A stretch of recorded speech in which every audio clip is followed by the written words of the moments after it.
Good morning, YouTube. It's time for Supernatural Saturdays. My name is William Michael Forb. I'm a spiritual medium, a channel, and an intuitive life coach.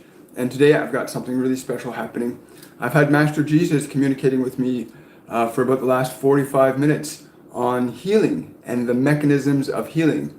And we'll just wait for a couple minutes for people to come live. But I have to say, of all of the beings that I've worked with, Master Jesus' energy is perhaps one of the highest levels of joy and love, excitement and enthusiasm that I've ever experienced. The amount of heat that comes into my physical body when his presence is around is really amazing. And today we're going to talk about the mechanisms of healing. What are they? And why do they work? And how we can employ them? And why some people heal, why some people won't heal. Again, the process will be driven by a number of factors today. One will be what it is he chooses to speak of. And two, the questions that you have to ask him, because that's really important to what's occurring. The questions that you actually have to ask Master Jesus are very important. Now, I started channeling consciously and deliberately about a year and 2 months ago, and it's completely changed my life. It has added dimensions of excitement and dimensions of uncertainty. Hi there. It's added dimensions of excitement and dimensions of uncertainty to my life that have been exciting. The uncertainty has come from realizing that a lot of what I've learned about life and from people is not true, and that there's a deeper truth to living and being than what we know of. Today, again, is about healing and the mechanisms of healing. And Master Jesus, when he came to me this morning, he said, it's time you understand the mechanisms of healing are very simple. I actually made notes because I was afraid I'd forget them, because sometimes I'll get really profound ideas and information from my guides and my angels or the ascended beings that work with me or connect to me. And if I don't write certain things down, I will forget them. And that's pretty amazing. You stand in that stream. So he says there's predominantly only two mechanisms of healing. One is the state of your being. What is the state of your being? And the state of the subject that is receiving the healing. Hi, everyone. Hi, Julia. Hi, Susie. So he came and he said, the state that you are as a healer, if you are a practitioner healer, he says the state that you are in is of the most profound importance. That is the primary mechanism for all healing, is the state of your being. That is the state you're being in. Are you in a state of joy? Are you in a state of certainty? Are you in a state of fear? Are you in a state of excitement? The state of your being determines the quality of the healing process that you choose to engage yourself in with those that you serve. The secondary element is the state in which the person coming to you for healing is choosing to be in. Are they going to align themselves to your state of healing?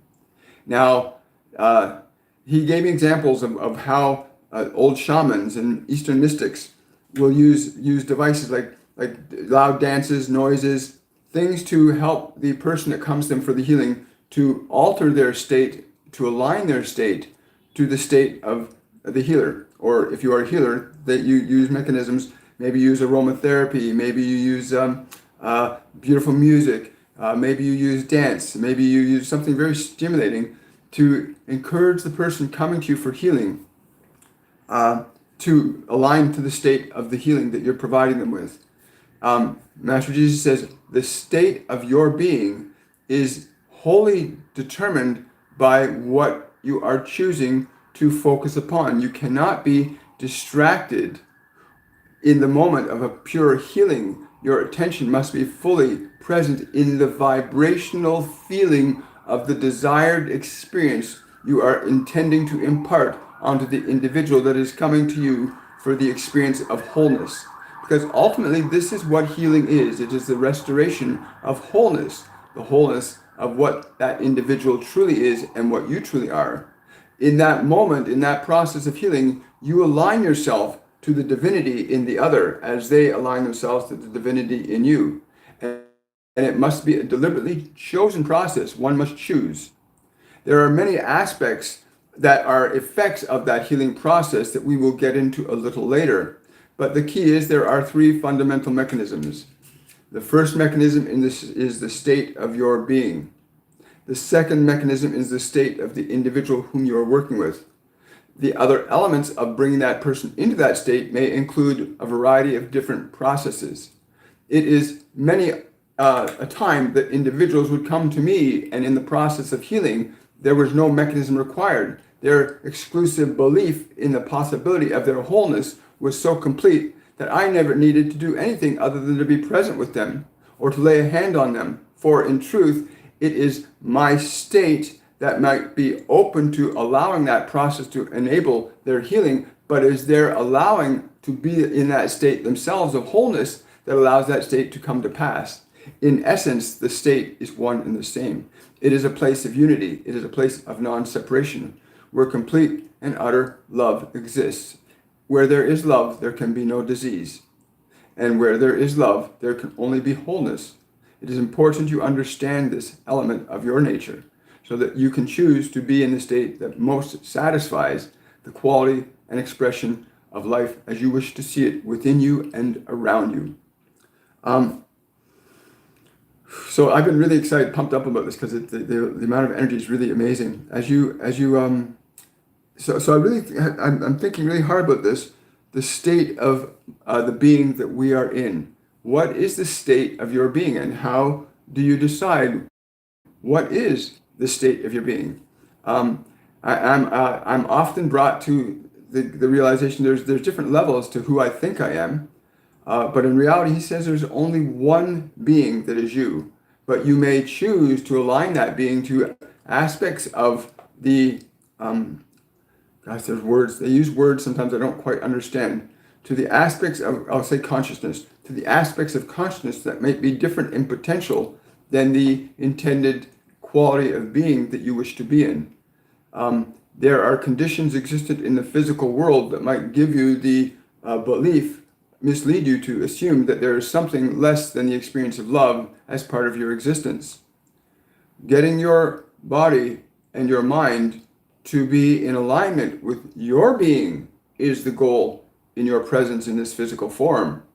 For they are to be taught this, as they do not and are not innately born into this state of perfect alignment.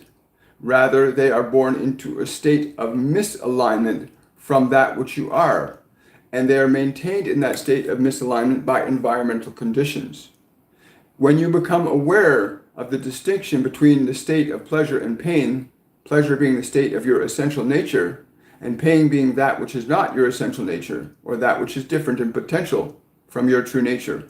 It is from that perspective, when that awareness dawns, that you have the potential then to realign your body and your mind into harmony with that which you truly are, which is a state and an infinite expression of love. This expression is very specific in terms of how it functions in time, space, and matter. You can also have enough understanding of that state so that one may not necessarily require themselves to be in a state to receive healing from you. But in fact, your very presence in the space of that individual can transform them also. For in truth, the essence of your nature is such that it can be expanded into an eternal expression of unbroken love. That seems to be difficult and impossible while you're in this physical dimension, but it is not. But one who is in a state of absolute love and grace would also give every individual aspect of itself the freedom to express itself as it would will to. I would never expect one to choose happiness because I wanted them to be happy. I would never expect one to be whole and perfect and vibrant and healthy because I expect them to be. I would want that an individual would choose to be that which they choose to be. And that is all I ever wished for. That is all one could ever hope for, is that each and every one would choose to be in alignment with the highest aspect of their own nature that they could choose, and that you have the free will to choose that at any point of time and space. Now, he talked to me too about false idols, what that meant, and I want to talk a bit about my past, because when I was about 7 years old, my mother met a man who became my stepfather, and back then, between ages 5 and 7, I went to Sunday school and I learned about what the church has taught me about what Jesus was and what he looked like and how he talked and the things that he did. I heard lots of stuff about that. And this man, my mother suddenly brings into our life, the very, very first day I saw him, he actually looked like the Jesus that I saw in the books that I saw in Sunday school. And so he had the long flowing hair and the beard and the penetrating brown eyes, and it was amazing. And that turned out to be that he was an extremely aggressive and violent and sexual predator that I had to deal with for a few years. And I asked Master Jesus, why did that happen? What was the purpose of that? He said, the purpose for things to happen outside of you is to get you back to a place of understanding that there should be nothing outside of you that determines who you will be and what you are and what you shall do. For that is already established in God's name.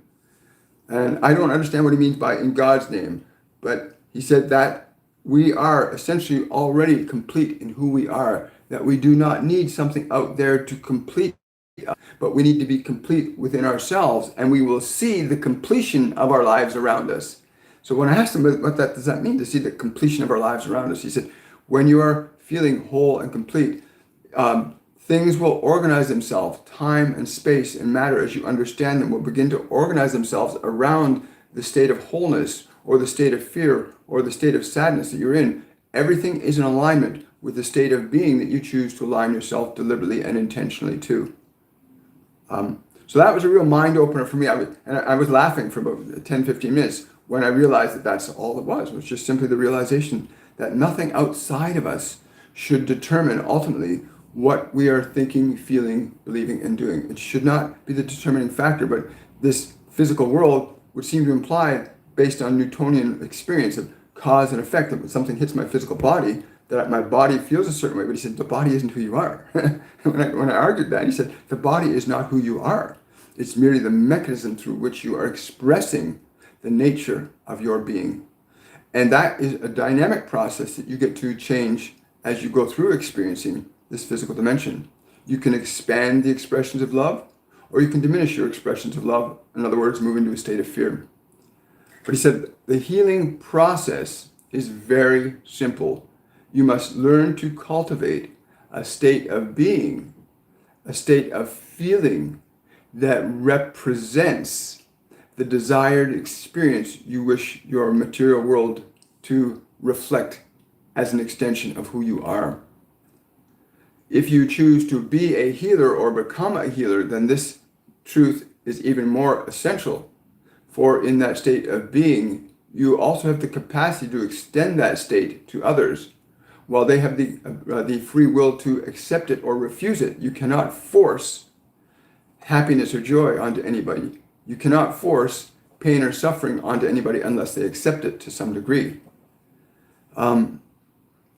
And some of this stuff seems contradictory to me because you look at wars and stuff. What about those little babies in Syria or getting bombed or Afghanistan or Iraq and things that are going on? What about them? And he said, each and every individual is experiencing the state and nature of their being, and they need those experiences in order to begin to make a conscious decision to experience something different. And that leads me to think, well, maybe we are having war because we have not decided as a species that we don't need that to be a means of being able to be whole and happy and complete. I don't need to hurt you or take something from you in order for me to be happy. And I think we need to, move towards that. And he says it's inevitable. We are moving towards that. Wholeness is inevitable, for the Creator is complete and whole in and of itself, and it extends itself to all points of time and space. It removes from itself anything unlike itself.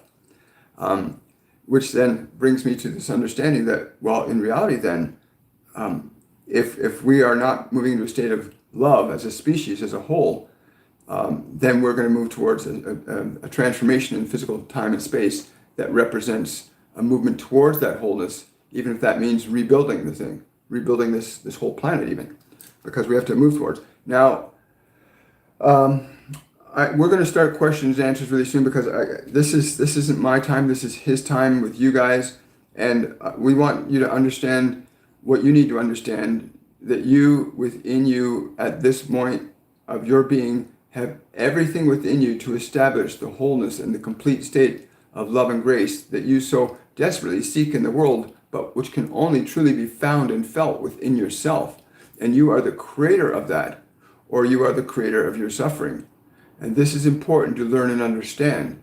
It is easy to say that somebody said or did something and you are upset, but to understand that you are choosing to be upset about what they said or done is the error in your perception, and to be willing to correct or release that attachment to suffering, to not accept that they too are suffering, to not accept their suffering as your own, is to begin the process of your own personal healing process.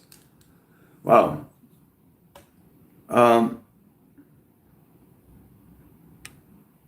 Okay, so I'm going to backtrack here, folks, and I'm going to look at some of your questions, and we'll see what you have here.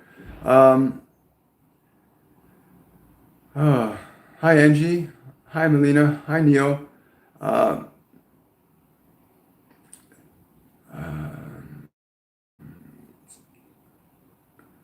Okay, Neil, we might get into that at another point in time about the Akashic Record. Master Jesus just simply says the Akashic Record is just moving into the unified field of the one creator source, which is ever present. And in that place, you can know all things. But your willingness to move your awareness into this place of unseparateness is the place where you'll discover this thing called the Akashic Record, where all can be known to you and is all available to everyone. There's nobody excluded from it. Thank you.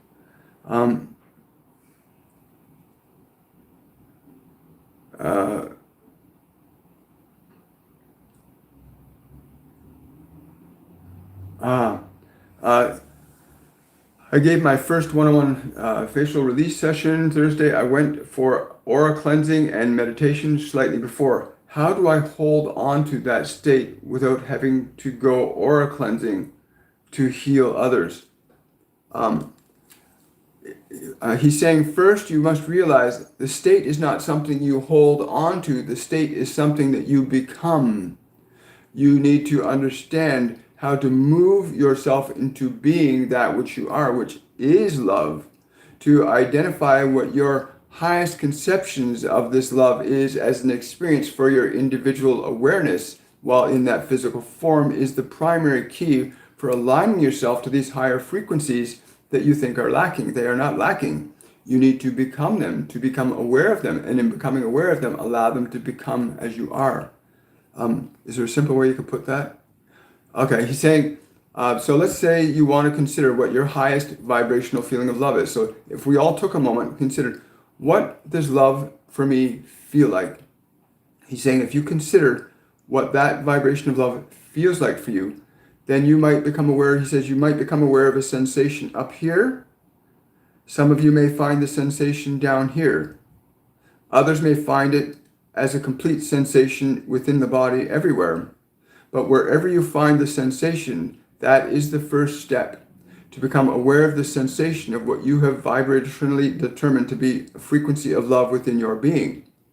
Now, the next step is to become that feeling, to not see it as something you observe, but to allow yourself to become it. He says there are 3 ways you can do this. The first way is you can make a sound that matches that feeling and make that sound and become the sound. The other way is to breathe the feeling into your consciousness and feel yourself become the feeling. And the third way is to not even examine it, but to just be it, to just be the feeling. As soon as you are aware of it, become the feeling. He's saying there's no simpler way than these. You must become not the observer of that which you observe, but you must become that which you observe, which is the love that you seek. And once you have become that which you seek, you will no longer need to seek it, and you will be free. And this is true of all states of being, all states and conditions of life, whether it be the need for wealth or the need for health. Becoming the being establishes the extension of that state into manifestation of the form of your form that you manifest. Cool, thank you. Let's see, wow. Don't mind me, I'm just scrolling through the answers. Hello, Lori. Hello, Moon. I study pharmaceutical science. Can I help humanity with it? I am scared that since healing is a matter of belief, my dream job of research and innovation in that area being useless. Well, he's saying two things right now. He's saying you must not decide on anything that you would choose to do as being useless, for it is your faith in that which you use as a tool or a resource to create change in the lives of others. It is your faith that will establish it as true or false. It is the faith of those that receive it from you that will establish it as true or false for them. For it is their faith that makes the conditions and extensions of healing to them that determines the result, short or long term. For one can undo what was done, as equally as one can do that which was undone. It is so important you understand this. Do not ever diminish the value of what you place your faith in, for what you place your faith in becomes your faith, and it shall be so. Wow. Christine, I felt strong energy and heat today. Was it Jesus? He's saying, yes, it is important you understand not to get caught up in the sensations of my presence, but be aware of the vibration of that energy, not as something separate from you, but as an aspect of you. When I stated that I and the Father are one, I literally meant that I am all that is, as are you. The only distinction is I discovered that truth, and you are just discovering it now. If you need to use the mechanism of my namesake, if you need to use the mechanisms of a practice, of a meditation, of a particular thing you do to establish your awareness into that state of being, please do so. But remember, it is only a mechanism. Ultimately, it is the state of your connectivity to the vibrational frequency that you're observing, your awareness to incorporate that as who you are. For the love that is the love that I know is the love that you are. There is no separation or distinction between them. What is important is that you become that which you seek, rather than seek that which you become. Cool. Thank you.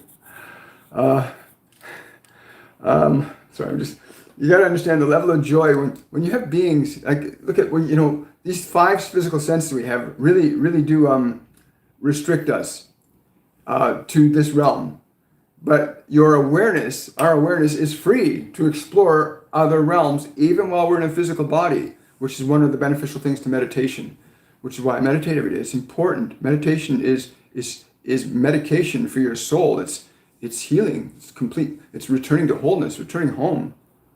I'm just wondering where my comments have gone. There they are.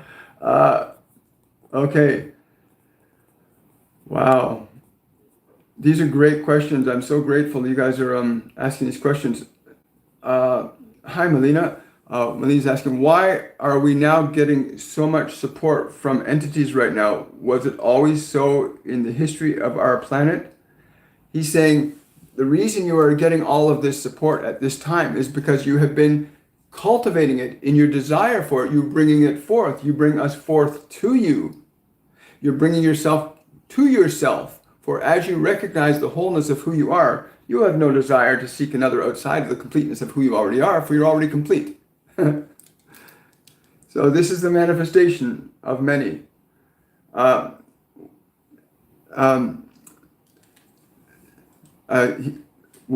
asking, and this is a really important question, because he's already answered the question, I think, for you, Victorious. What if someone puts a curse on you? Again, what thy faith shall make it so. For you must determine what your faith is, and you must decide that my faith is my faith. The words and thoughts and ideas of another can only influence you if you so choose to believe that possibility, just as you could believe the possibility that I could heal you with a single touch. And if you believe that, it would be so, as equally as that person says, I can curse you, and you believe that, so it shall be. For what you believe, that is the truth. That becomes your living truth, and you can change what you believe to change your living truth. There is a point in your process where you will no longer need to be ambiguous in terms of what your truth is, for when you are whole and complete, the truth is already established as what it is. It does not need definition. Then it is just the expression of your being while you're in this physical plane of individualized expression. Well, Um, wow, guys, you're asking so many questions. We'll get to so much. Just a reminder that in 5 minutes, it's 11:55 right now. In 5 minutes, we do the 1 minute, 30-second to 1 minute meditation on the 1 billion strong movement, which is about healing and restoring balance and wholeness, not only to humanity, but to this whole planetary consciousness, to this whole solar consciousness ultimately. When you realize we are electrical beings, that we affect time, space, and matter with our thoughts, that we affect time, space, and matter with our thoughts, that as a unified species, we can literally, and have done so in the past, we have altered the conditions of the solar interactions by the state of our consciousness. We can attract catastrophe, but we can also attract bliss. So it's important to align ourselves, at least from my perspective, while I'm in this physical dimension, in this physical body, I want to experience love as the most profound state of my being here. And I want to be able to share that state of being with as many people as I can by being it fully and completely myself. And that's the best way to share it, by being it. So yeah, in about 4 minutes. So I'll answer a couple more questions before we get to that. Let's see here. It's so exciting, isn't it? Thank you. Hi, Edmonton. Hi, Julia. Someone's asking, how can I free myself from conditioned mind even while I'm awake? How can they free themselves from... It is important to understand what is the condition you wish to be. For it is important that you choose to be the state you wish. For in being that which you hope to be, you are already that which you hope to be, but you still believe that you are not. You believe it is somewhere else. You believe it is beyond from where you are. But you must understand that this state of being that you so seek to experience and be exists within you. I would suggest directly that you practice your meditations, for you will be more awake in your meditation. You will be more awake in your day-to-day life. Eventually, your meditation will become your day-to-day life. But first, you must learn to quiet your mind and still your body and be the love that you seek. Feel that love and that joy and that grace trickle down into your body, into your mind, to let it align the molecules of your mind, the molecules of your form, and the molecules in the space around you into that which you already are. This will take some practice for you, but to deliberately and intentionally engage yourself in a state of love or joy or happiness in each and every moment, to choose that, to say no to the suffering, to say no to the fear, to deliberately say no to it.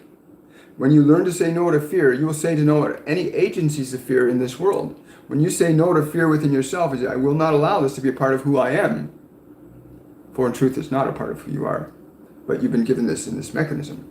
But when you come to that place where you say no to that, you ultimately liberate yourself from the confines of this world. Then what happens in this world will happen in this world, but it will not restrict or inhibit the capacity for you to experience your state of love and grace. Others will be left to that, for they are attached to it. No, when I said let Caesar have what is Caesar's, I simply meant that which others create is theirs to experience. Just as you are free to create joy and love in your life, you are also free to create suffering and pain in your life. This is the law. Free will. Cool. Okay, so it's 11:59 right now, so let's take a moment, everybody. We're going to do this together, and the idea is to move yourself into what you call a state of love or joy in your body, and then to expand that feeling out to surround the planet, literally surround the space around your body, surround the city, surround the planet. So let's take a few deep breaths and begin to do that. We will walk you through this. So take a slow deep breath.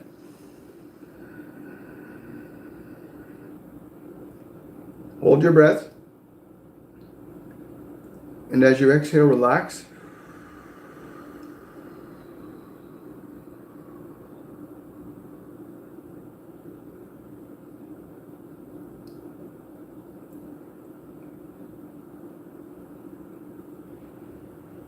Sense or feel within yourself the vibration that you know of as love.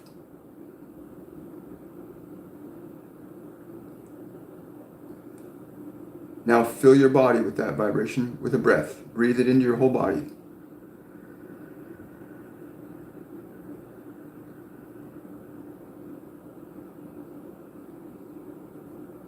And as you exhale, expand it out.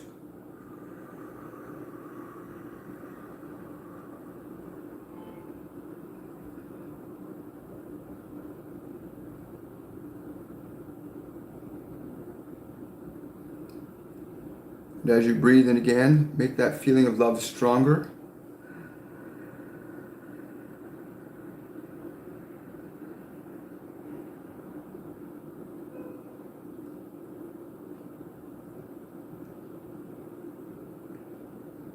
And as you exhale, expand it out to fill and connect with everything upon this planet.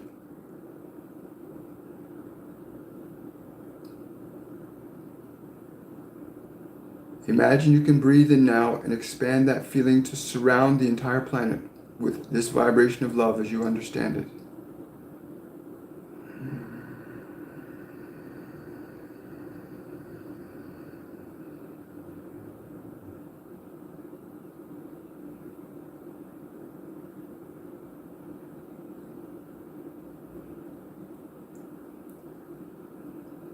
As you exhale, expand that feeling as far out into space as you can.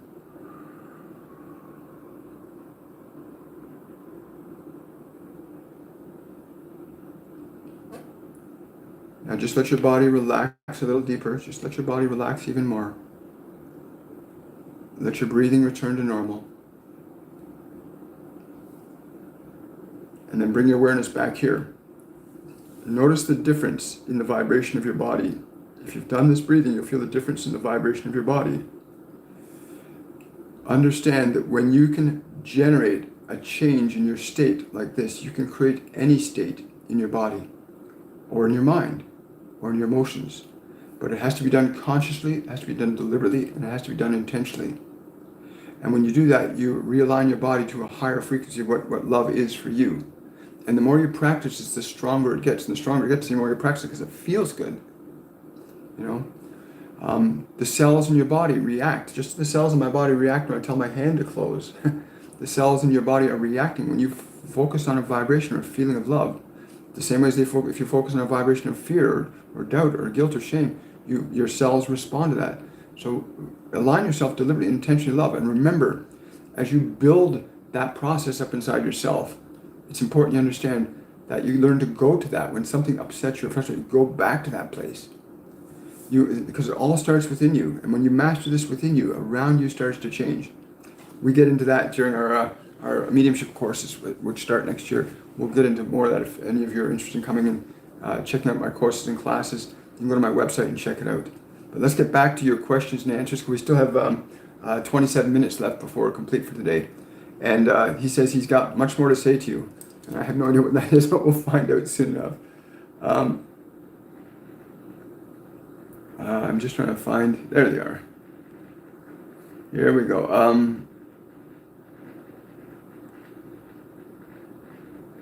Wow. A lot of questions. I will get to as many of these as I can today. He's saying we will do everything we can. Should I teach these things to family who are still so stuck in old conditioning? Would it confuse my children? I feel like a neglectful parent, not sharing, but don't want to do more harm than good.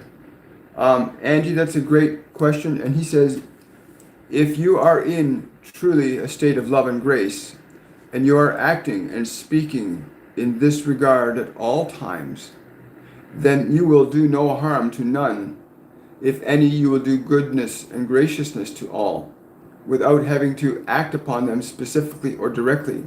For if you bring them food and you bring it to them with love, whether they know it or not, it will be received with love. For the infinite intelligence that is within them is also in you, and it knows. It is not important that you look for evidence in the behavior of others, but you look for evidence in the quality of love that you choose to be in, for that will change your world. Just as equally as fear can destroy, love will build. You do not have to force anything upon another. Just fully and completely be that which you desire to be in this world. The rest will unfold naturally. It's funny, sometimes they say words and I can't make out the words, but I can feel the feeling, so I have to sometimes translate the feeling into language. Um, I'm still, to me, this is still amazing to be able to talk to beings, have these other beings come through. It's unnerving for somebody who's lived third dimensionally for most of my life. Okay. Okay. Negative beliefs keep coming back even after I transformed it, and I know it to be not reasonable. I understand. He says he understands clearly. It is important you understand that when you are fully established in love, you will know that that which is not who you are shall be obvious to you, and you may say no to it.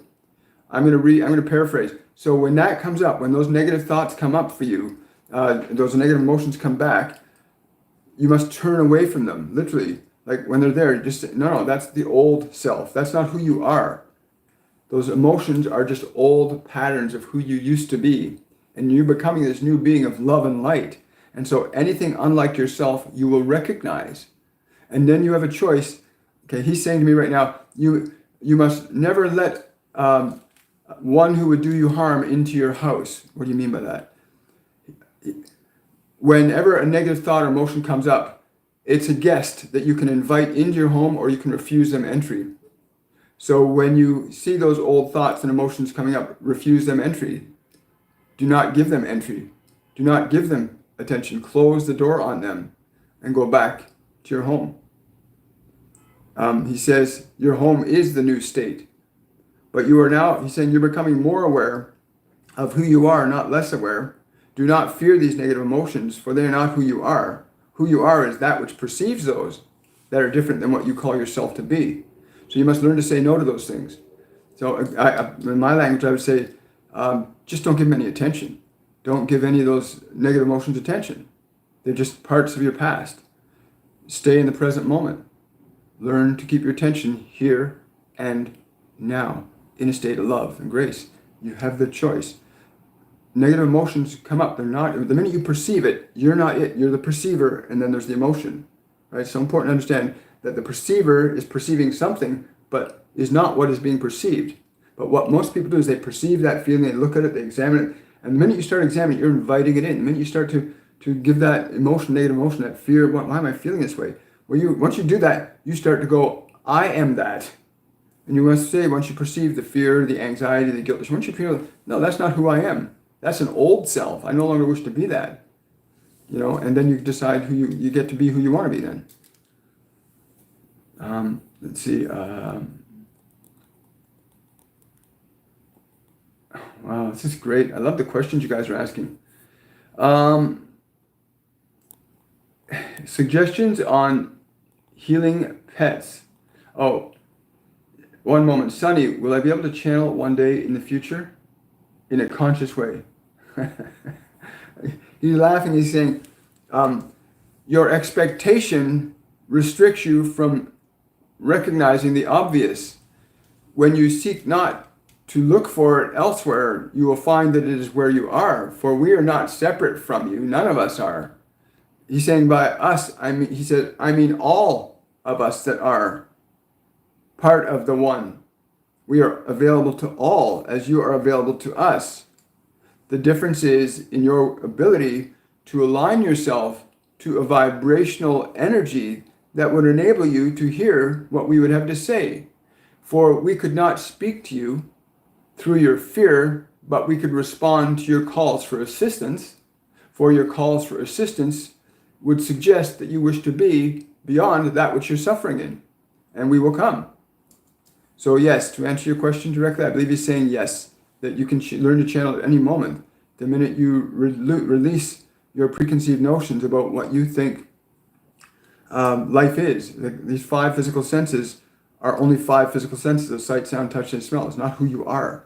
Who you are is the consciousness that can animate the form. And from the perspective of the consciousness that is you, that is not the physical form but expresses through. It's important to understand those 2 points. You are expressing through the form, but the form is not who you are. And from the perspective of who you are, awareness, you can then tap into other realms of consciousness that are not governed by our 5 physical senses. So learn to listen without using your ears, and learn to see without using your eyes, and learn to feel without using your hands. You will find you'll grow and progress much faster in that regard. He's laughing. He's saying, it's easy for people to want to be liberated. It's another thing to take the time and energy to practice what you need to practice to enable yourself to be that which you already are. Pets, healing pets. My dog has a kidney condition. I bless his water. Oh, hang on. I just want to get to this. Thank you.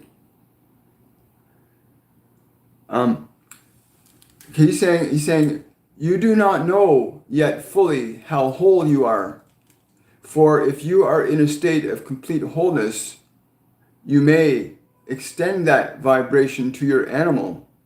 It is not enough to bless the water, but you yourself are the blessing if you understand how to align yourself to the wholeness of your own being. Then by natural extension, your animal, which would not question or doubt your love of it, would receive the healing perfectly. He's saying you may, if it helps you to feel secure in affecting change directly in the organ of the animal that you seek to heal, you may in fact move your love, your grace, your awareness into the part of the animal that is affected. And from a place of being in there, be a vibration of love in there. You do not have to do anything else. For it is the vibration of love that restores all wholeness. It is the vibration of love that is responsible for all healing.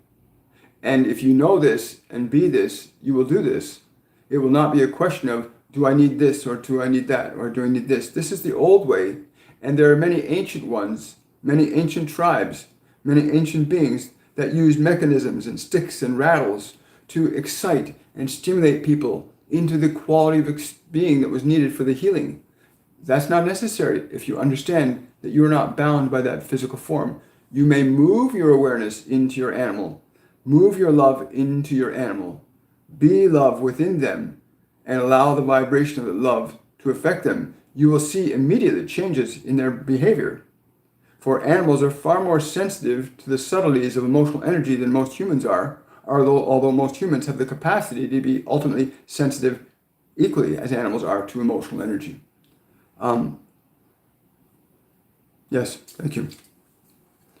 Says that should solve that. The key is becoming the love. Thank you. I appreciate that.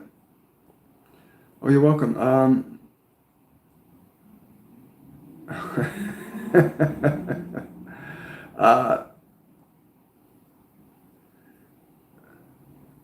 There we go. Okay.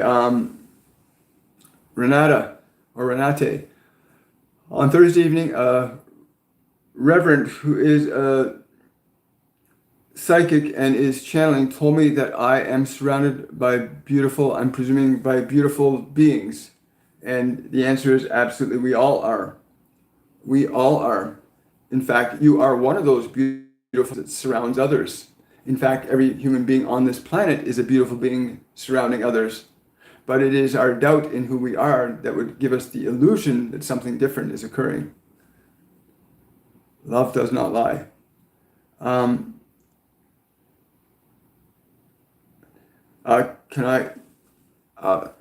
It's funny because you're asking this question, Susie, and because I have a couple of people asked me this question because a couple of days ago, information came through, something amazing is going to happen on the planet in about 3 weeks' time, and they're saying to not put anything out about it other than something amazing is about to happen in 3 weeks' time on the planet. And when I asked Master Jesus, why is that right now? He says, you do not need to project into the future possibilities that already exist as a natural state of who you truly are. It is what you do not know that will generate the excitement that is necessary to experience the fullness of the events that will unfold. Too many of you seek to understand and know rather than to just be. It is important you understand that there's a significant difference between knowing a thing and being a thing. I'm trying to get some clarity on that. So I'm understanding that, what I'm understanding that to mean is that in trying to know what's going to happen in the future, rather than just being what we are right now, that we try to set up a predictable future. And the truth is, humanity has been plagued with the nonsense of creating predictable futures. You know, and most people create predictable futures based on their past suffering, right? Oh, my neighbor out in this country, we've had wars for thousands of years over here. That's been our way of life for thousands of years. And they keep having wars because they keep remembering, oh, we've had wars and we'll remember our dead war heroes, remember all this thing that's happened in the past, and we resurrect our past. He's saying, and he's just saying to me right now, let the dead bury the dead, which is let the past bury the past. If you continue to relive what you have suffered, you will continue to suffer what you relive. Cool. So that's really important. So just be open to whatever that is, and whatever that's going to be in a few weeks' time. I'm excited about it too, but I have no desire to know what it is. I'm just excited about it. When beings tell me something amazing is happening, that are beings that know a lot more than I do, I just trust. It's like if if Master Jesus stood in front of you right now and said, "Here I am, I love you," he says the vast majority of people would flee in terror. The vast majority of people would flee in terror at his appearance, which is why he doesn't do that very often. Very few people in this physical dimension can conceive of a reality other than the one their senses permit them to see. So it's important. You not always have to know things, but learn to be love, be love.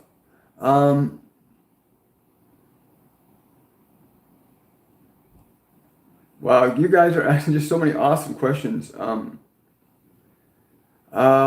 you, thank you. You're welcome. You're welcome. When I meditate deeply, breathe. Sorry about the movement on the camera. I'm gonna have to get another device. I'm still learning about the whole YouTube live thing, and they laugh at me because I have to learn all this new stuff that I've never had to do before. So it's been exciting in that respect. I'm open. Thank you, William. Oh, you're very welcome, Sissy.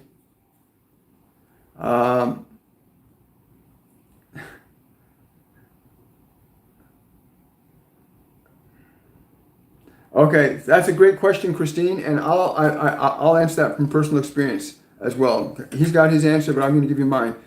When you go truly into a highly meditative state, when you are truly moving your awareness into that which you truly are, the body's functions change spontaneously. The breathing alters because the needs of the body change when you align yourself to higher frequencies of consciousness. When you align yourself to a state of love and grace, the consciousness in your cells, your DNA, the molecules of your body, function and process energy very differently than when we're in a state of fear. In a state of fear, you notice people get like this, and they're afraid, and their breathing gets shallow, and they're afraid, and their muscles are tight and tense, and the body requires more breathing. Different states will create different conditions in the body. A state of love and grace, when you're fully and completely engaged in it, your body doesn't require as much air or oxygen or food. It doesn't require the same thing because there's a vibration that maintains it. Remember, it's the energy of your being around the body that maintains the quality of the body. And if the quality of your being is aligned to fear and stuff like that, then the quality of your body suffers accordingly. When the quality of your being is aligned to a higher frequency of love, then your body flourishes accordingly. That's that. Let's see here.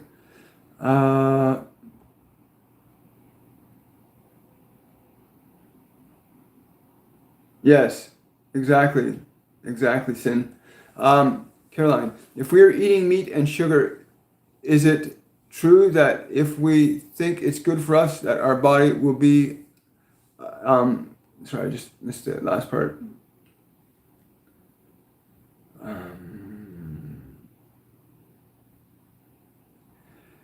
Caroline, that again, as your faith, so it be unto you.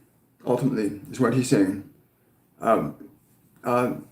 Which is one of the reasons why he said, pray over your food, pray before you eat, be grateful for all of that which you receive.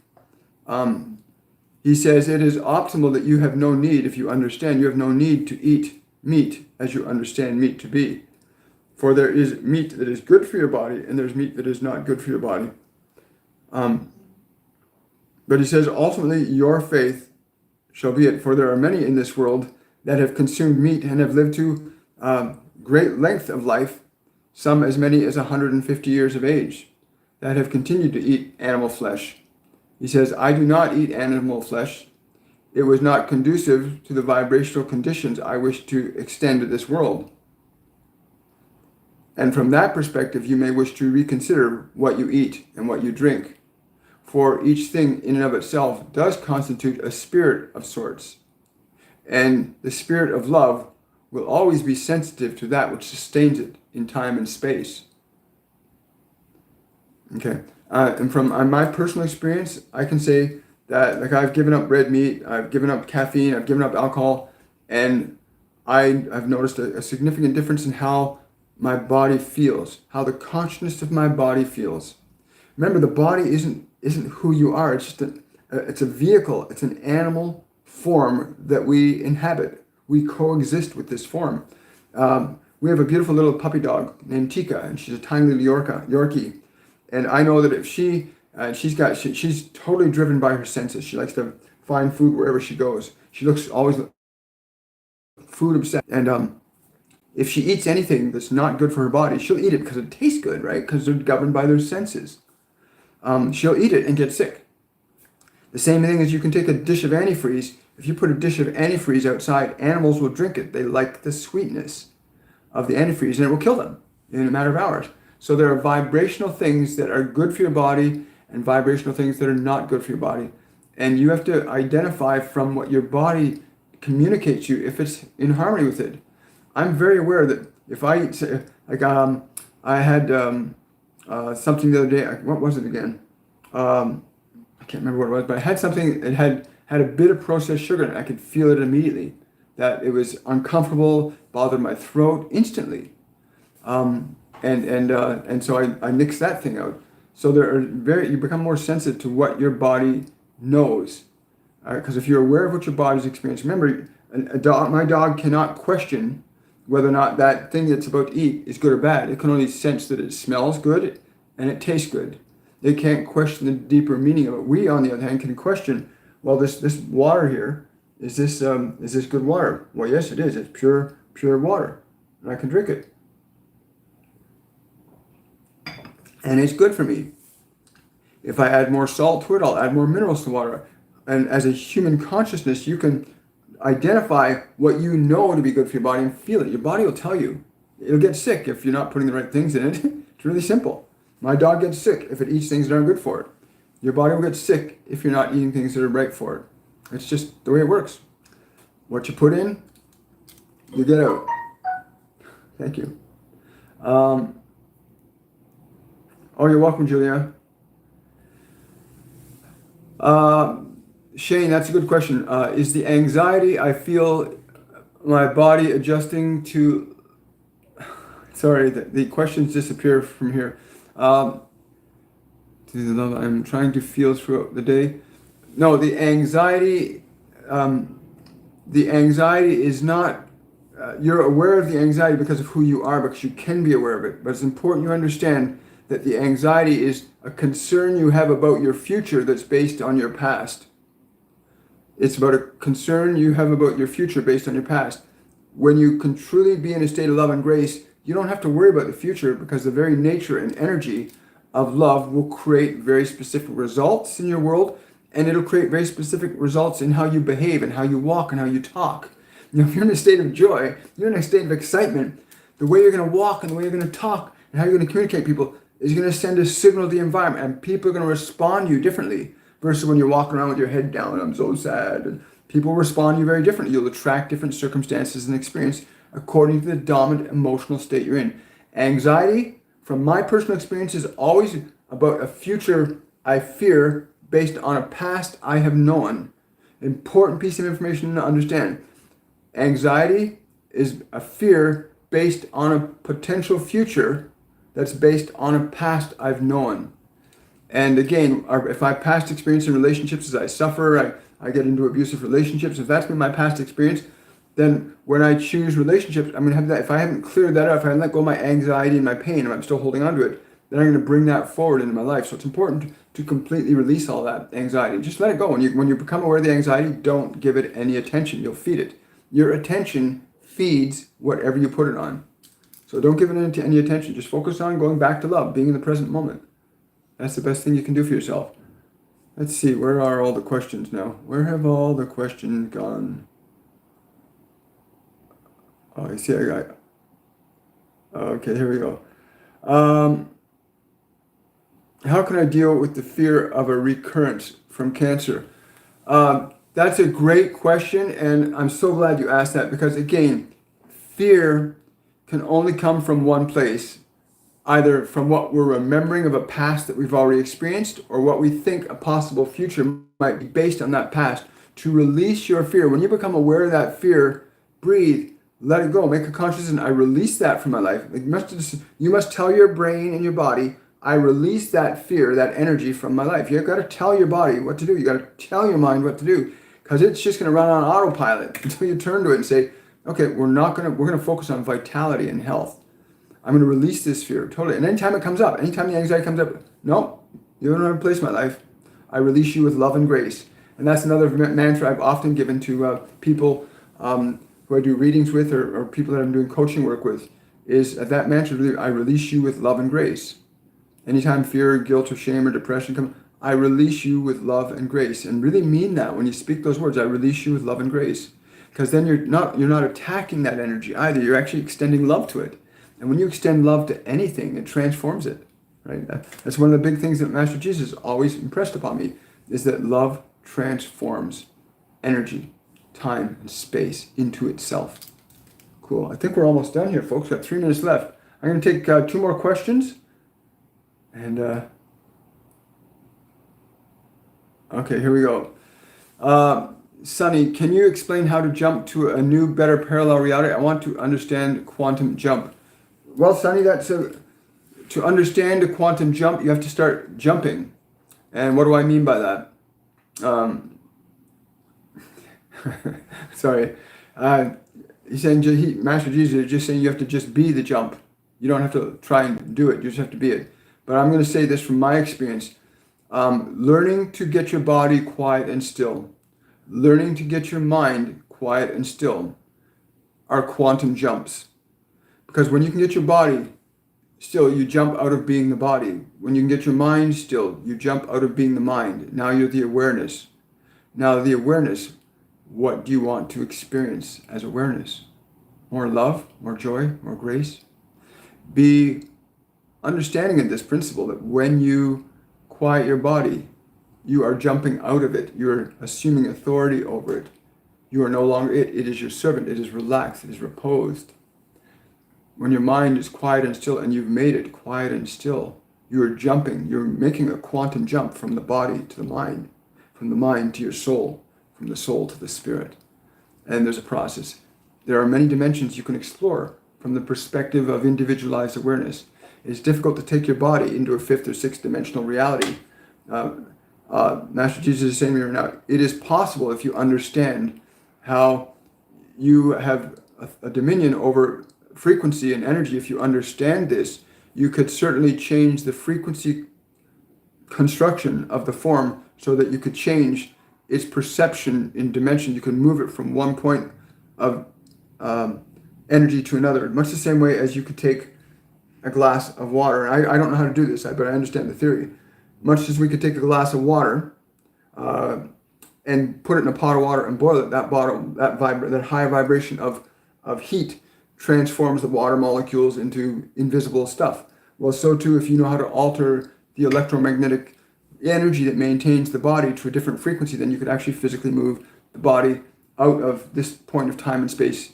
And this is something that a lot of the Pleiadians and the Lemurians and other beings have understood, that you can alter and adjust time, space, and matter by learning how to work with frequency. That's the only answer that I have for that question right now. 1 minute left, 1 question left. How's that?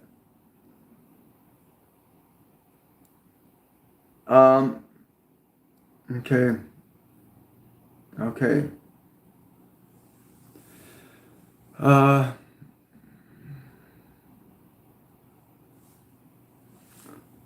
That's last question. I have a new scar. Was I abducted last night? The answer is no, you were not, but you were communicated with. They're saying there's something about. I'm trying to see what this is. Again, I don't know. I'm just going to say what comes because I've learned just to trust that. Something to do with a new child, and I don't know what that means. If that means about you getting pregnant, I don't know what it means. But they're saying something about a new child. That could mean, again, any one of a million different things. I don't know what that means for you, but something about a new child energy has connected to you. A new child energy has connected to you. Do not approach this energy from the perspective of fear, but rather go into the sensation of it without judgment, and you will feel the meaning and essence of this energy of the child.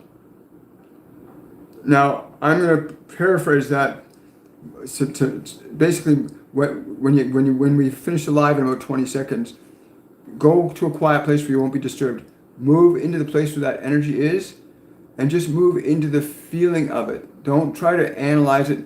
Remove your reference of it being a scar. Don't just refer to it as an energy. Try to go into the vibrational feeling of the energy. They're saying the message that you need is within the feeling.